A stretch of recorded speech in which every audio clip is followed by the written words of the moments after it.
मेरे प्यारे देशवासियों, नमस्कार।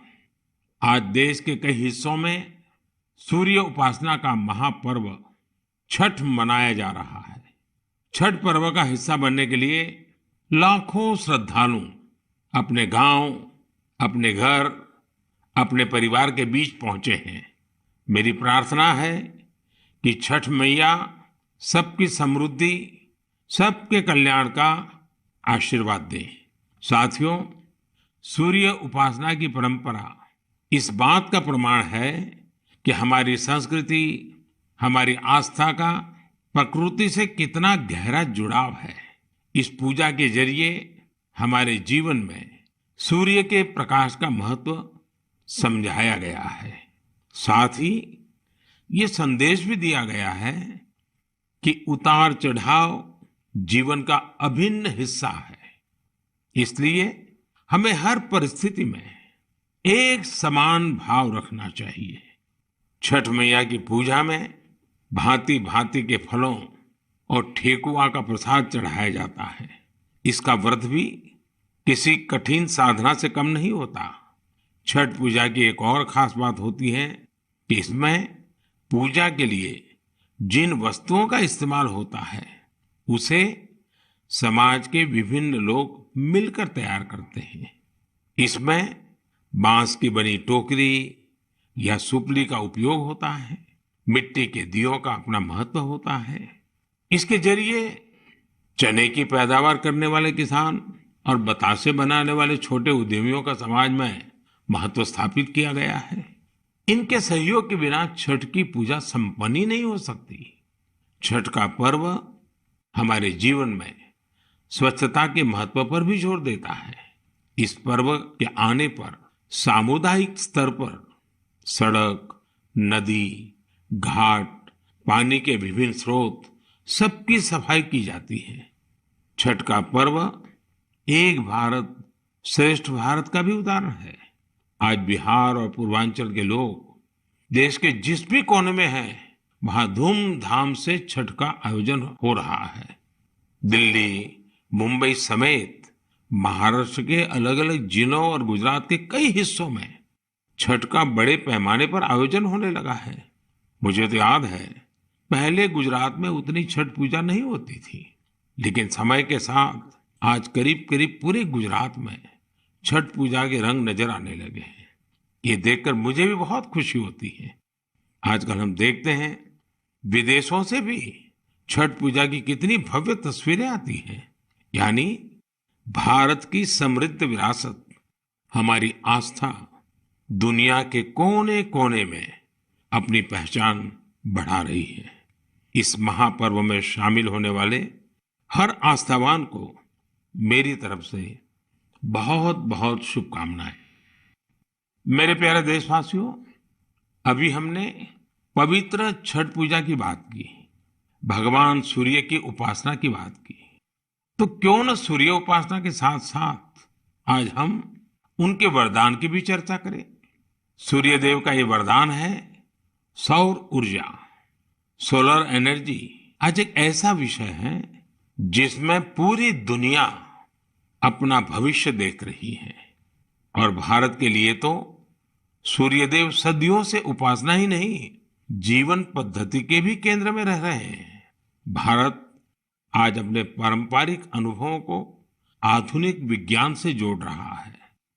तभी आज हम सौर ऊर्जा से बिजली बनाने वाले सबसे बड़े देशों में शामिल हो गए हैं।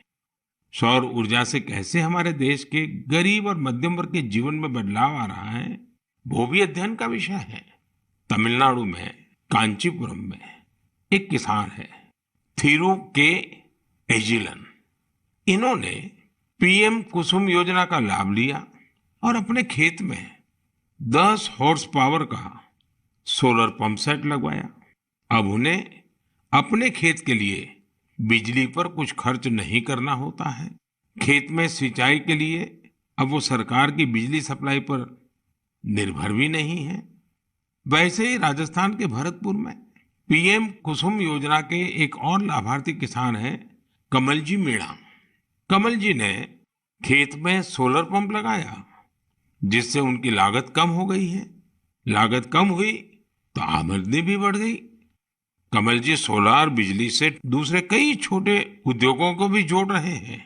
उनके इलाके में लकड़ी का काम है, गाय के गोबर से बनने वाले उत्पाद हैं, इनमें भी सोलर बिजली का इस्तेमाल हो रहा है।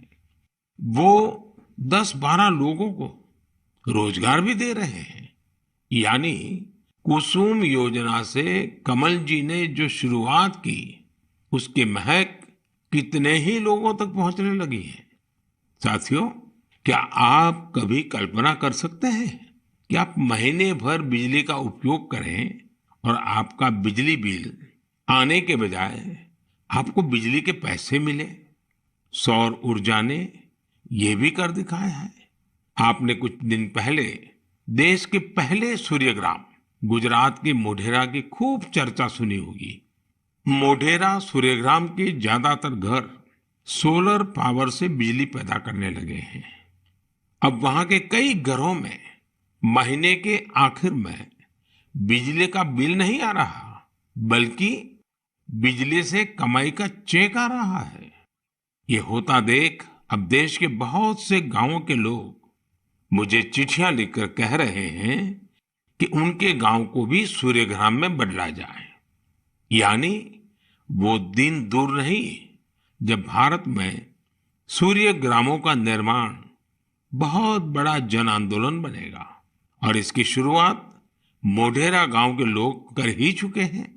आइए मन की बात के श्रोताओं को भी मोढेरा के लोगों से मिलवाते हैं।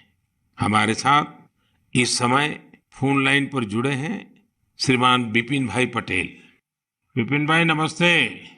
देखिए, अब तो मोढेरा पूरे देश के लिए एक मॉडल के रूप में चर्चा में आ गया है। लेकिन जब आपको अपने रिश्तेदार परिचित सब बातें पूछते होंगे तो आप उनको क्या बताते हैं? क्या फायदा हुआ? सर, लोग हमारे को पूछते हैं तो हम कहते हैं कि हमारे जो बीज बिल आता था, लाइट बिल, वो अभी 0 आ रहा है और कभी 70 रुपए आता है। पर लेकिन हमारे पूरे गांव में जो आर्थिक परिस्थिति है वो सुधर रही है। यानी एक प्रकार से पहले जो बिजली बिल की चिंता थी वो खत्म हो गई।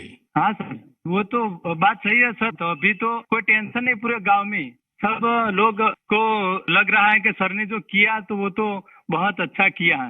वो खुश है सर, आनंदित हो रहे हैं सब। अब अपने घर में ही खुद ही बिजली का कारखाना के मालिक बन गए। खुद का अपना घर के छत पे बिजली बन रही है। हाँ, बात सही है सर।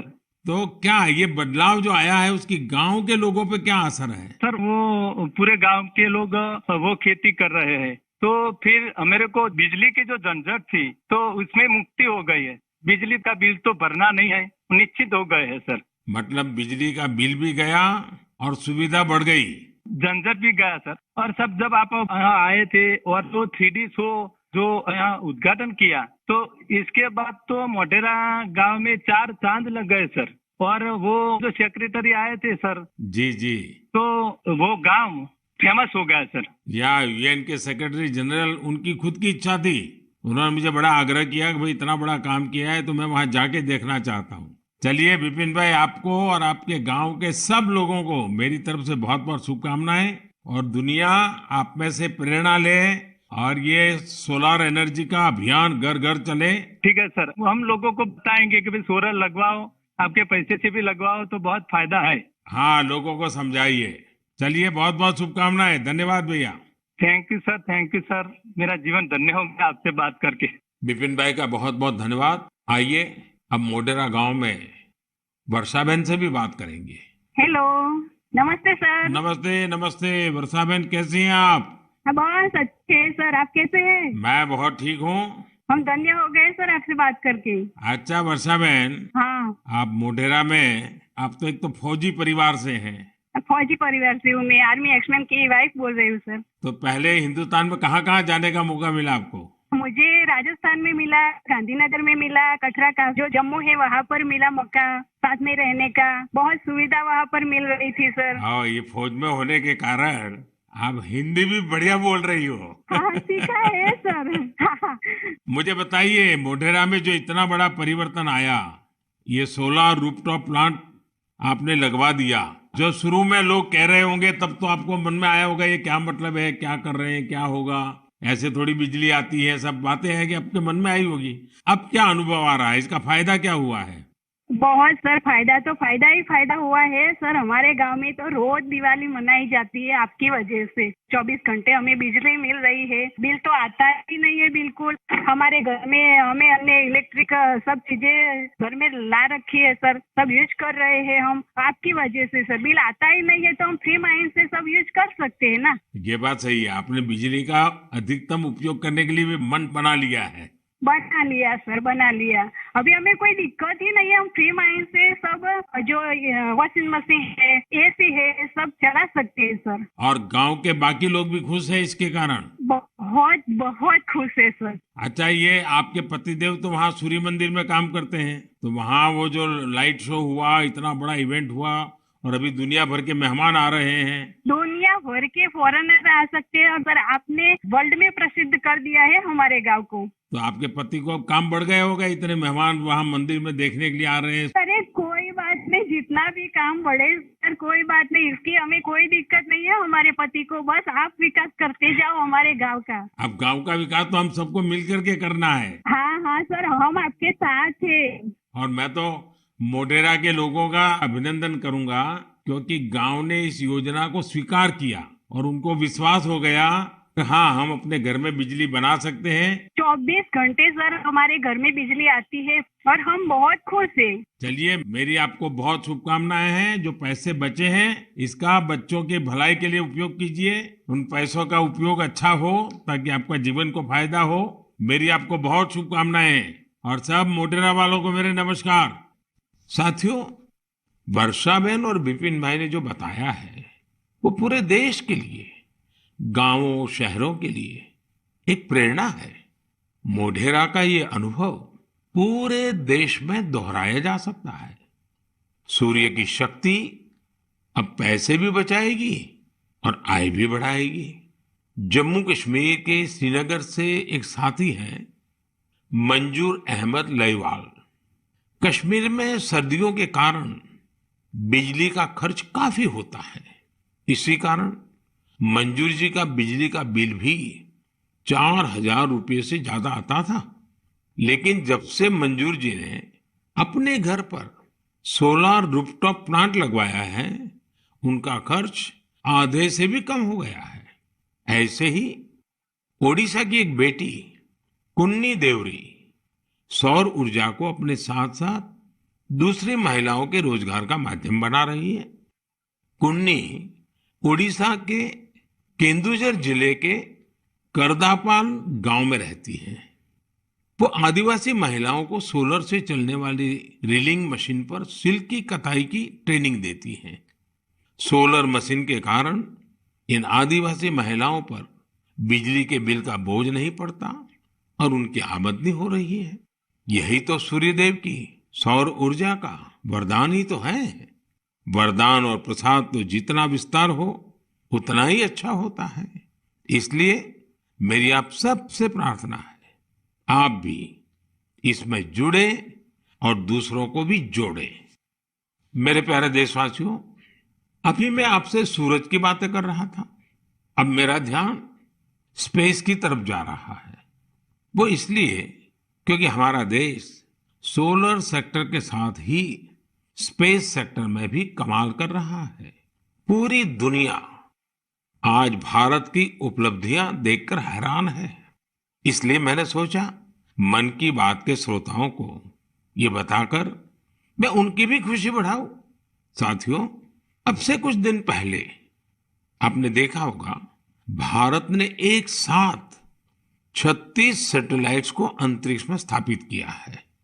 दिवाली से ठीक एक दिन पहले मिली ये सफलता एक प्रकार से ये हमारे युवाओं की तरफ से देश को एक स्पेशल दिवाली गिफ्ट है।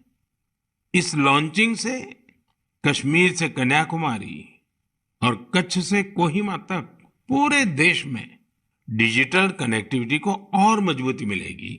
इसकी मदद से बेहद दूर दराज के इलाके भी देश के बाकी हिस्सों से और आसानी से जुड़ जाएंगे।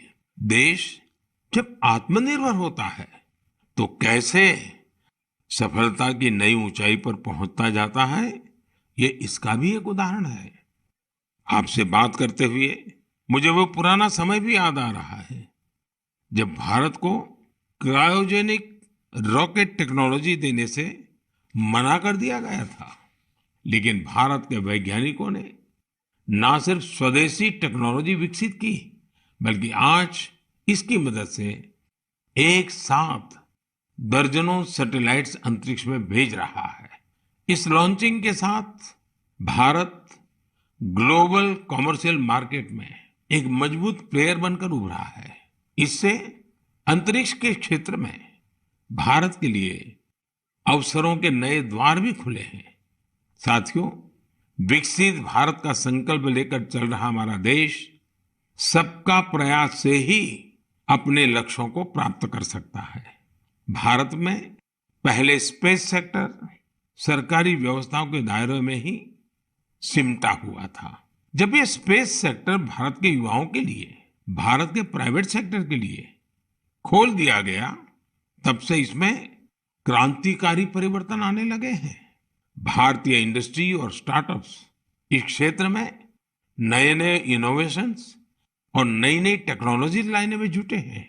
विशेषकर इन स्पेस के सहयोग से इस क्षेत्र में बड़ा बदलाव होने जा रहा है।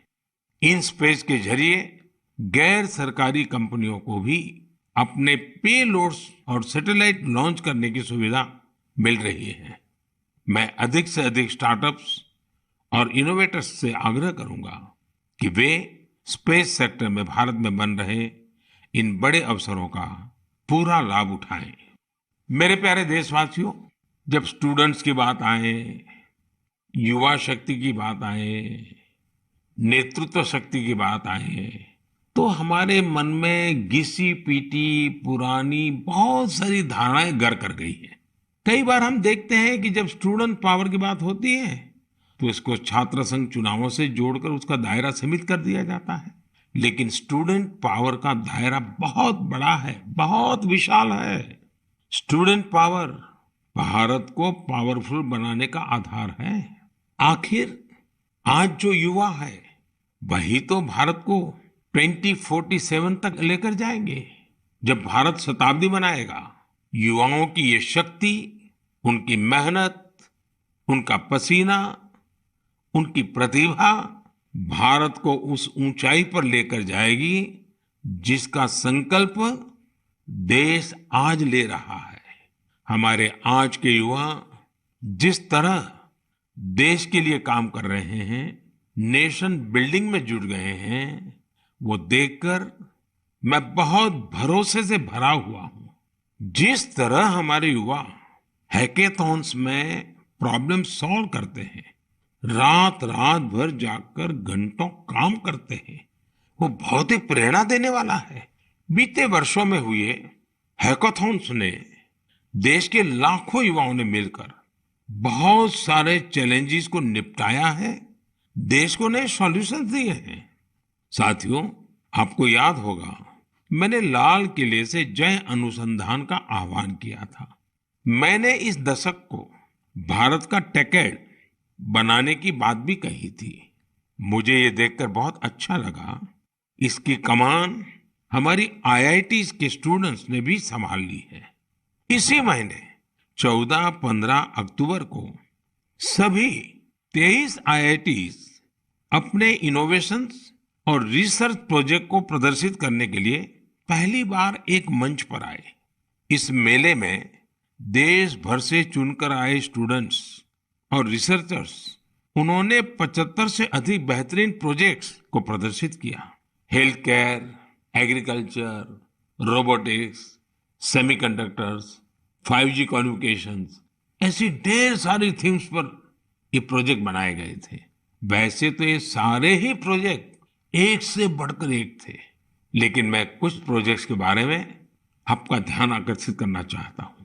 जैसे आईआईटी भुवनेश्वर की एक टीम ने नवजात शिशुओं के लिए पोर्टेबल वेंटिलेटर विकसित किया है। यह बैटरी से चलता है और इसका उपयोग दूर दराज के क्षेत्रों में आसानी से किया जा सकता है। ये उन बच्चों का जीवन बचाने में बहुत मददगार साबित हो सकता है जिनका जन्म तय समय से पहले हो जाता है।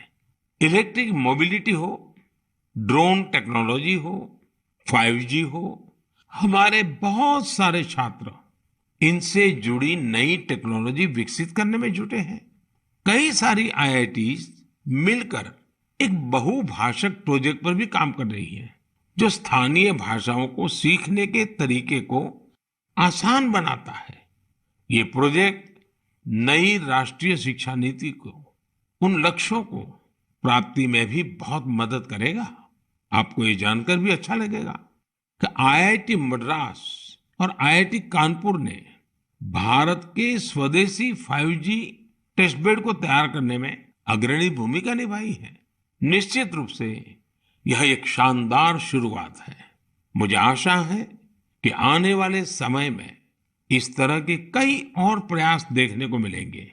मुझे यह भी उम्मीद है कि IIT से प्रेरणा लेकर दूसरे इंस्टीट्यूशंस भी अनुसंधान एवं विकास से जुड़ी अपनी एक्टिविटीज में तेजी लाएंगे। मेरे प्यारे देशवासियों, पर्यावरण के प्रति संवेदनशीलता हमारे समाज के कण कण में समाहित है और इसे हम अपने चारों ओर महसूस कर सकते हैं। देश में ऐसे लोगों की कमी नहीं जो पर्यावरण की रक्षा के लिए अपना जीवन खपा देते हैं। कर्नाटका के बेंगलुरु में रहने वाले सुरेश कुमार जी से भी हम बहुत कुछ सीख सकते हैं। उनमें प्रकृति और पर्यावरण की रक्षा के लिए गजब का जुनून है। 20 साल पहले उन्होंने शहर के सहकार नगर के एक जंगल को फिर से हरा भरा करने का बीड़ा उठाया था। ये काम मुश्किलों से भरा था, लेकिन 20 साल पहले लगाए गए वो पौधे आज 40-40 फीट ऊंचे विशालकाय पेड़ बन चुके हैं। अब इनकी सुंदरता हर किसी का मन मोह लेती है। इससे वहां रहने वाले लोगों को भी बड़े गर्व की अनुभूति होती है। सुरेश कुमार जी और एक अद्भुत काम भी करते हैं। उन्होंने कन्नड़ा भाषा और संस्कृति को बढ़ावा देने के लिए सहकार नगर में एक बस शेल्टर भी बनाया है। वो सैकड़ों लोगों को कन्नड़ा में लिखी ब्रास प्लेट्स भी भेंट कर चुके हैं। इकोलॉजी और कल्चर दोनों साथ साथ आगे बढ़े और फले फूले। सोचिए, ये कितनी बड़ी बात है। साथियों, आज इको फ्रेंडली लिविंग और इको फ्रेंडली प्रोडक्ट्स को लेकर लोगों में पहले से कहीं अधिक जागरूकता दिख रही है। मुझे तमिलनाडु के एक ऐसे ही दिलचस्प प्रयास के बारे में भी जानने का मौका मिला। ये शानदार प्रयास कोयम्बटूर के अनाईकट्टी में आदिवासी महिलाओं की एक टीम का है। इन महिलाओं ने निर्यात के लिए 10,000 eco friendly terracotta tea cup का निर्माण किया। कमाल की बात तो ये है कि टेराकोटा टी कप्स बनाने की पूरी जिम्मेदारी इन महिलाओं ने खुद ही उठाई। क्ले मिक्सिंग से लेकर फाइनल पैकेजिंग तक सारे काम स्वयं किए। इसके लिए इन्होंने प्रशिक्षण भी लिया था। इस अद्भुत प्रयास की जितनी भी प्रशंसा की जाए कम है। साथियों, त्रिपुरा के कुछ गांवों ने भी बड़ी अच्छी सीख दी है। आप लोगों ने बायो विलेज तो जरूर सुना होगा, लेकिन त्रिपुरा के कुछ गांव बायो विलेज 2 की सीढ़ी चढ़ गए हैं। बायो विलेज 2 में इस बात पर जोर होता है कि प्राकृतिक आपदाओं से होने वाले नुकसान को कैसे कम से कम किया जाए। इसमें विभिन्न उपायों से लोगों के जीवन स्तर को बेहतर बनाने पर पूरा ध्यान दिया जाता है। Solar energy, biogas, bee keeping और बायो फर्टिलाइजर, इन सब पर पूरा फोकस रहता है। कुल मिलाकर अगर देखें तो जलवायु परिवर्तन के खिलाफ अभियान को बायो विलेज 2 बहुत मजबूती देने वाला है। मैं देश के अलग अलग हिस्सों में पर्यावरण संरक्षण को लेकर बढ़ रहे उत्साह को देखकर बहुत ही खुश हूं। कुछ दिन पहले ही भारत में पर्यावरण की रक्षा के लिए समर्पित मिशन लाइफ को भी लॉन्च किया गया है। मिशन लाइफ का सीधा सिद्धांत है, ऐसी जीवन शैली, ऐसी लाइफस्टाइल को बढ़ावा जो पर्यावरण को नुकसान न पहुंचाए। मेरा आग्रह है कि आप भी मिशन लाइफ को जानिए, उसे अपनाने का प्रयास कीजिए। साथियों, कल 31 अक्टूबर को राष्ट्रीय एकता दिवस है। सरदार वल्लभ भाई पटेल जी की जन्म जयंती का पुण्य अवसर है। इस दिन देश के कोने कोने में रन फॉर यूनिटी का आयोजन किया जाता है। ये दौड़ देश में एकता के सूत्र को मजबूत करती है, हमारे युवाओं को प्रेरित करती है। अब से कुछ दिन पहले ऐसी ही भावना हमारे राष्ट्रीय खेलों के दौरान भी देखी है। जुड़ेगा इंडिया तो जीतेगा इंडिया, इस थीम के साथ राष्ट्रीय खेलों ने जहां एकता का मजबूत संदेश दिया, वहीं भारत की खेल संस्कृति को भी बढ़ावा देने का काम किया है। आपको ये जानकर खुशी होगी कि यह भारत में राष्ट्रीय खेलों का अब तक का सबसे बड़ा आयोजन था। इसमें 36 खेलों को शामिल किया गया, जिसमें 7 नई और 2 स्वदेशी स्पर्धा योगासन और मलखंब भी शामिल रही। गोल्ड मेडल जीतने में सबसे आगे जो 3 टीमें रही, वे हैं सर्विसेज की टीम, महाराष्ट्र और हरियाणा की टीम। इन खेलों में 6 नेशनल रिकॉर्ड्स और करीब करीब 60 नेशनल गेम्स रिकॉर्ड्स भी बने। मैं पदक जीतने वाले, नए रिकॉर्ड बनाने वाले, इस खेल प्रतियोगिता में हिस्सा लेने वाले सभी खिलाड़ियों को बहुत बहुत बधाई देता हूं। मैं इन खिलाड़ियों के सुनहरे भविष्य की कामना भी करता हूं। साथियों, मैं उन सभी लोगों की भी हृदय से प्रशंसा करना चाहता हूं जिन्होंने गुजरात में हुए राष्ट्रीय खेलों के सफल आयोजन में अपना योगदान दिया। आपने देखा है कि गुजरात में तो राष्ट्रीय खेल नवरात्रि के दौरान हुए। इन खेलों के आयोजन से पहले एक बार तो मेरे मन में भी आया कि इस समय तो पूरा गुजरात इन उत्सवों में जुटा होता है, तो लोग इन खेलों का आनंद कैसे ले पाएंगे। इतनी बड़ी व्यवस्था और दूसरी तरफ नवरात्रि के गरबा वगैरह का इंतजाम, ये सारे काम गुजरात एक साथ कैसे कर लेगा। लेकिन गुजरात के लोगों ने अपने आतिथ्य सत्कार से सभी मेहमानों को खुश कर दिया।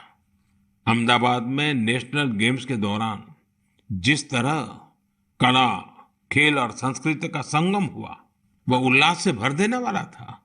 खिलाड़ी भी दिन में जहां खेल में हिस्सा लेते थे, वहीं शाम को वे गरबा और डांडिया के रंग में डूब जाते थे। उन्होंने गुजराती खाना और नवरात्रि की तस्वीरें भी सोशल मीडिया पर खूब शेयर की। यह देखना हम सभी के लिए बहुत ही आनंददायक था। आखिरकार इस तरह के खेलों से भारत की विविध संस्कृतियों के बारे में भी पता चलता है। ये एक भारत श्रेष्ठ भारत की भावना को भी उतना ही मजबूत करते हैं। मेरे प्यारे देशवासियों, नवंबर महीने में 15 तारीख को हमारा देश जनजातीय गौरव दिवस मनाएगा। आपको याद होगा, देश ने पिछले साल भगवान बिरसा मुंडा की जन्म जयंती के दिन आदिवासी विरासत और गौरव को सेलिब्रेट करने के लिए ये शुरुआत की थी। भगवान बिरसा मुंडा ने अपने छोटे से जीवन काल में अंग्रेजी हुकूमत के खिलाफ लाखों लोगों को एकजुट कर दिया था। उन्होंने भारत की आजादी और आदिवासी संस्कृति की रक्षा के लिए अपना जीवन बलिदान कर दिया था। ऐसा कितना कुछ है जो हम धरती आबा बिरसा मुंडा से सीख सकते हैं। साथियों, जब धरती आबा बिरसा मुंडा की बात आती है, छोटे से उनके जीवन काल की तरफ नजर करते हैं, आज भी हम उसमें से बहुत कुछ सीख सकते हैं। और धरती आबा ने तो कहा था, ये धरती हमारी है, हम इसके रक्षक हैं। उनके इस वाक्य में मातृभूमि के लिए कर्तव्य भावना भी है और पर्यावरण के लिए हमारे कर्तव्यों का एहसास भी है। उन्होंने हमेशा इस बात पर जोर दिया था कि हमें हमारी आदिवासी संस्कृति को भूलना नहीं है, उससे रत्ती भर भी दूर नहीं जाना है। आज भी हम देश के आदिवासी समाजों से प्रकृति और पर्यावरण को लेकर बहुत कुछ सीख सकते हैं। साथियों, पिछले साल भगवान बिरसा मुंडा की जयंती के अवसर पर मुझे रांची के भगवान बिरसा मुंडा म्यूजियम के उद्घाटन का सौभाग्य प्राप्त हुआ था। मैं युवाओं से आग्रह करना चाहूंगा कि उन्हें जब भी समय मिले वे इसे देखने जरूर जाएं। मैं आपको ये भी बताना चाहता हूं कि 1 नवंबर यानी परसों मैं गुजरात राजस्थान के बॉर्डर पर मौजूदा मानगढ़ में रहूंगा। भारत के स्वतंत्रता संग्राम और हमारी समृद्ध आदिवासी विरासत में मानगढ़ का बहुत ही विशिष्ट स्थान रहा है। यहाँ पर नवंबर 1913 में एक भयानक नरसंहार हुआ था, जिसमें अंग्रेजों ने स्थानीय आदिवासियों की निर्ममता पूर्वक हत्या कर दी थी। बताया जाता है कि इस नरसंहार में 1000 से अधिक आदिवासियों को अपनी जान गंवानी पड़ी थी। इस जनजातीय आंदोलन का नेतृत्व गोविंद गुरु जी ने किया था, जिनका जीवन हर किसी को प्रेरित करने वाला है। आज मैं उन सभी आदिवासी शहीदों और गोविंद गुरु जी के अदम्य साहस और शौर्य को नमन करता हूं। हम इस अमृत काल में भगवान बिरसा मुंडा, गोविंद गुरु और अन्य स्वतंत्र सेनानियों के आदर्शों का जितनी निष्ठा से पालन करेंगे, हमारा देश उतनी ही ऊंचाइयों को छुएगा। मेरे प्यारे देशवासियों, आने वाली 8 नवंबर को गुरुपुरब है। गुरु नानक जी का प्रकाश पर्व जितना हमारी आस्था के लिए महत्वपूर्ण है, उतना ही हमें इससे सीखने को भी मिलता है। गुरु नानक देव जी ने अपने पूरे जीवन मानवता के लिए प्रकाश फैलाया।